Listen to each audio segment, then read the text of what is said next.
Hola, muy buen martes hoy. Nos vamos para la siempre hermosa Argentina y su día a día para ver si finalmente puede salir adelante. Vamos. Ooh, love the energy today. You are really bringing the heat. I try. But seriously, grab your coffee, settle in.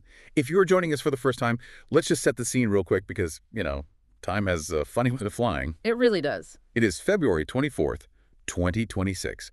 And today, we are looking south. Way south. To a place that for the better part of a decade was basically, a do-not-touch zone for your average U.S. portfolio. Oh, absolutely. Argentina was the ultimate no-go zone. I mean, for years, if compliance saw Argentine assets in your portfolio, you were getting a phone call. It was high risk, extreme volatility, and pretty much guaranteed headaches. Yeah, but things might be shifting. We have our hands on a deep technical analysis of the so-called Milei plan covering the last couple of years, from early 2024 right up to this morning. And the question we are trying to answer for you today is massive. Is Argentina finally ready for a legitimate return to Wall Street? Right. Or is the foundation still made of quicksand? Because the numbers in this report look shiny and the headlines are great. But I know a lot of you have been hurt before by emerging markets. We all have. So, whether you were commuting, trading, or just hiding from your inbox, welcome to your personal deep dive. We are just going to impartially look at what the source material says. Let's unpack this. Let's get into it. We have to start with the scorecard. I was reading through this technical report, and one number just smacked me in the face. Let me guess. The EMBI plus. You got it. As of this month, February 2026, Argentina's country risk has hit 546 basis points, which is the lowest level of this entire era. 546. Now, for anyone who doesn't track sovereign risk daily, that sounds low. But numbers without context are just noise, right? To really grasp the gravity of 546, where were we when this whole experiment kicked off? To understand how wild that number is, you really have to rewind to December 2023. Do you remember the mood back then? Oh, it was bleak. Bleak is an understatement. The country risk wasn't just high, it was terminal. We were sitting at 2,325 basis points. Wow. Yeah. And for the non-bond traders listening, that isn't just a red flag. That is a siren blaring default imminent. You couldn't find a buyer for Argentine paper if you attached a free steak dinner to it. So we are talking about financial radioactive waste. Precisely. Deeply distressed territory. So dropping from over 2,300 to 546 in roughly 30 months, that is a compression of over 1,700 points. Historically speaking, you just don't see curves like that without a massive external shock or a radical internal change. It wasn't just a slow drift downward then, it was a plunge. Exactly. The report highlights the specific milestones. They broke through the 1,200 barrier back in April 2024. That was the first sign the markets were actually taking the government's fiscal surplus seriously. Right. Then, fast forward to November 2024. You had the U.S. election results, plus the success of the Blanqueo. The Blanqueo, that was the asset regularization program, right? Where people declared hidden cash. Yeah, basically an amnesty for bringing dollars back into the system. That hit, and boom, the risk dropped below 900. They ended 2025 at 561, and now here we are today, hitting new lows. Okay, so the what is undeniable. It's impressive. But the why is what we're really here for. The report lists a few drivers for this drop. Emission zero keeps popping up. But then there's this other thing, geopolitical alignment. Right, so let's break that down. Emission zero is the domestic homework. It means stop spending money you don't have, stop printing pesos. But the geopolitical layer is what gives foreign investors the warm and fuzzies. The market perceives a strategic alignment with Washington. Meaning they are making friends with the White House. Friends with benefits, you could say. Yeah. There is this idea of liquidity insurance. The report specifically mentions a stabilization agreement with the U.S. Treasury. Interesting. Yeah, so investors look at that and think, well, if things get really tight, there's a backstop. It's not just Argentina against the world anymore. They have a powerful friend in the north. That sounds almost too convenient. We balance the checkbook, and suddenly Washington gives us a gold star and a safety net. Is the market actually buying that geopolitical safety net, or is that just wishful thinking? That is the cynical take. And you are not wrong to be skeptical. We are just looking at the data, and the data says the market is pricing in that support. When you combine a domestic fiscal surplus with U.S. backing, it crushes the risk score. It tells Wall Street that the floor is higher than they previously thought. All right, let's pop the hood on the domestic side. You mentioned emission zero, which, sounds great on a bumper sticker. But how did they actually stop the printing press? It's a great question. Because for a long time, the central bank in Argentina was just an engine for printing pesos to pay for, well, everything. This is where we get into the monetary plumbing. And I know plumbing sounds boring to some, but this is actually kind of brilliant. To understand how they fixed it, we have to look at the bomb they inherited, specifically the LELEX and passes. LELEX. I remember seeing that word in every scary headline 2 years ago. Right, so think of the central bank like a household, let's say specifically the husband in the household. Okay. For years, the husband had maxed out a credit card that charged 200% interest. To pay that interest, he had to print fake money in the basement every single month. It was a snowball effect, an endogenous money printing machine. Because the more he printed, the higher the inflation. Exactly. The higher the inflation, the higher the interest rate needed to contain it, and the more he had to print just to pay the interest on the old debt. A classic doom loop. Yes. So the strategy essentially took that credit card debt away from the husband, the central bank, and transferred it to the wife, the Treasury. They swapped those toxic LELEX for Treasury bonds known as LEFFIs and LECAPs. Wait, so they just moved the debt from the bank to the government's checkbook. Why does that help? I mean, it's still debt, isn't it? It is debt, but the wife, the Treasury, cannot print money in the basement. She has to pay those debts from a fiscal surplus. She has to use money she actually earns from taxes and budget cuts. Ah, I see. So it forces actual discipline. Correct. It completely cleans the central bank's balance sheet. The central bank stops expanding the monetary base just to pay interest, and the impact on inflation in the source data is drastic. What are the numbers? We went from an estimated 160% inflation in December 2024 down to 31.5% in December 2025. 31.5%. I mean, that is still high by U.S. standards, obviously, but compared to hyperinflation, that's a different universe. Exactly. However, and there's always a however, in these deep dives, I noticed a little detail in the fine print of the source material. It says emission zero, but then it mentions something happening right now, this month, February 2026. A transfer of 11 trillion pesos. You have a keen eye. Yes, this is the main controversy right now. Strictly speaking, they stopped printing to fund the deficit. However, in February 2026, the central bank transferred 11 trillion pesos in quote-unquote profits to the Treasury. Profits? I'm doing air quotes here. How does a central bank make a profit in a recession? It is essentially accounting magic. Think of it like finding loose change in the sofa because the currency devaluation made your foreign assets look like they are worth more on paper. So they didn't actually earn new money. No, you didn't earn money from a business, but your accounting software says you are richer in peso terms. The government is taking that accounting profit and spending it. So critics would say that is just disguised printing. Exactly. And to be clear, we aren't taking sides on this, but critics point at this and say, hey, you are putting money into the Treasury that wasn't there before. The government counters and says it is just realized gains, so it's neutral. It's a gray area. A very gray area.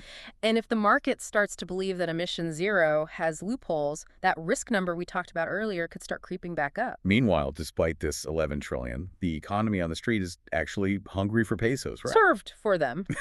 This is the concept of remonetization. The report notes that M3, which is a broad measure of money supply, is only 13% of GDP right now. That is tiny. Historically, it should be much, much higher. But credit is starting to come back. It is. Credit to the private sector has nearly doubled, going from 6.1% to 11.6% of GDP. That's a strong signal. Absolutely. When banks stop lending entirely to the government because the government's budget is balanced, they have to lend to businesses and people to make money. That is how a real recovery starts. So the engine is cleaner, inflation is down to double digits. But here's the problem for you listening. A clean engine doesn't matter if the car is locked in the garage. And that brings us to the CEPO, the currency controls. Because for U.S. investors, low inflation is nice, but being able to take your profits home is non-negotiable. Very true. But before we unlock that garage door, Si te gusta lo que estás escuchando hoy, te invitamos a suscribirte al canal, dejar tu like y comentar los que temas te gustaría que abordemos en los próximos episodios. En la descripción del episodio vas a encontrar el enlace a PayPal por si quieres apoyar este proyecto.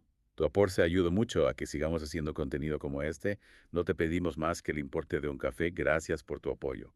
okay, we are back. And we are answering the question that every single U.S. investor asks before they wire a dollar abroad. If I invest, can I get my money out? Because for a long time, Argentina was basically the Hotel California of finance. You can check out anytime you like, but you can never leave. That is the CEPO, the clamps. And the source material for 2025 and 2026 shows a very clear strategy. They are unlocking the doors, but they are doing it slowly, and they are heavily prioritizing new friends. New friends. Are we talking about VIP access for fresh capital? Essentially, yes. The report outlines specific rules that took effect over 2025 into 2026. If you brought new money into Argentina specifically, investments entered and liquidated after April 21, 2025, you are in the safe lane. What does the safe lane actually look like? It means you can repatriate that capital freely after just 180 days. 6 months. That's not bad at all. That sounds like a normal holding period for a lot of funds. It is a huge shift. It tells U.S. investors, hey, if you bring fresh dollars now, we won't trap you. But it gets a little more nuanced when we talk about dividends. Right, because companies want to send profits home to their headquarters. What is the rule there? Companies can now use the official market, the MLC, to send dividends abroad, but, and this is a massive condition, only for profits generated from fiscal years starting January 1, 2025. I see. So if you have profits stuck there from 2023 or 2024, you are still out of luck. Not entirely out of luck, but you are in a different line. That is what the report calls the old money problem. For those pre-2025 profits, the government is still pointing them toward Boparil bonds. Bopril. That sounds like a pharmaceutical drug. It kind of acts like a painkiller for the central bank. It's a bond that allows companies to subscribe with their tracked pesos and get paid out in dollars over time. Ah, okay. It is a way to dollarize that old debt without draining the central bank's hard reserves overnight. So the takeaway from the source is clear. The government is rolling out the red carpet for new entrants in strategic sectors like mining and energy under the RIGI framework to build up reserves. The old money just has to wait its turn. It's a triage system. Save the new capital, manage the old capital. Exactly. So the risk is down, the plumbing is fixed-ish, and the doors are opening for new money. That leads us to the rumor mill. The report mentions a quote-unquote comeback tour. Argentina is planning to return to Wall Street, like the actual voluntary international bond market in the first half of 2026. This is the big event, the graduation day, if you will. What's the plan? Because if I am a portfolio manager in New York, why am I buying this? Well, based on Morgan Stanley projections and government signals in the report, they are looking to issue a Eurobond. This would be a hard currency bond, likely with a minimum size of $3 billion. And the maturity. They are aiming for 2036. Why 2036? That seems a bit random. It is actually very strategic. If you look at Argentina's debt profile, there is a gap in maturities around that time. It's a sweet spot where they don't have a ton of other bills coming due, so it's much easier to sell to investors. The pitch is basically, don't worry, we won't be broke that specific year. And the price tag. What kind of interest rate are they looking at? Minister Caputo has been pretty clear about this. He wants yields to be around 10% before he pulls the trigger. Okay, pause on that. 10%. Yeah. In a world where U.S. Treasuries might be paying 4 or 5%, a 10% coupon from a sovereign nation is juicy. That is the ultimate high-yield chase. That is the bet. Hedge funds are looking at that 546 risk score we talked about and thinking, well, if this normalization continues, that bond price goes up and I lock in a double-digit return. It is the classic greed versus history trade. But let's do the math for 2026. Because looking at this report, Argentina has a lot of bills to pay this year, regardless of what they sell to Wall Street. They do. The total hard currency need for 2026 is estimated around $19.9 billion. Nearly $20 billion. That is not chump change. How do they cover that? It is a patchwork. The report breaks it down. They're counting on about $5 billion from multilaterals like the World Bank and IDB. Okay. Then maybe $6 billion from these new bonds we just talked about, and another $6 to $7 billion in bank repos, repurchase agreements. Basically, taking bonds they own, handing them to international banks as collateral, and getting cash in return. It feels like a tightrope walk. If one of those sources fails, say, the banks get cold feet on the repos, the whole math breaks. It is a tightrope. The math theoretically works. If the market buys the story, if the bonds sell, if the banks agree, they bridge the gap. But there isn't a lot of room for error.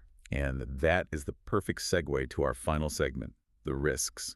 Because if I have learned anything about Argentina, it's that what could go wrong is the most important question you can ask. And the answer is usually quite a few things. The report mentions a warning from the IMF.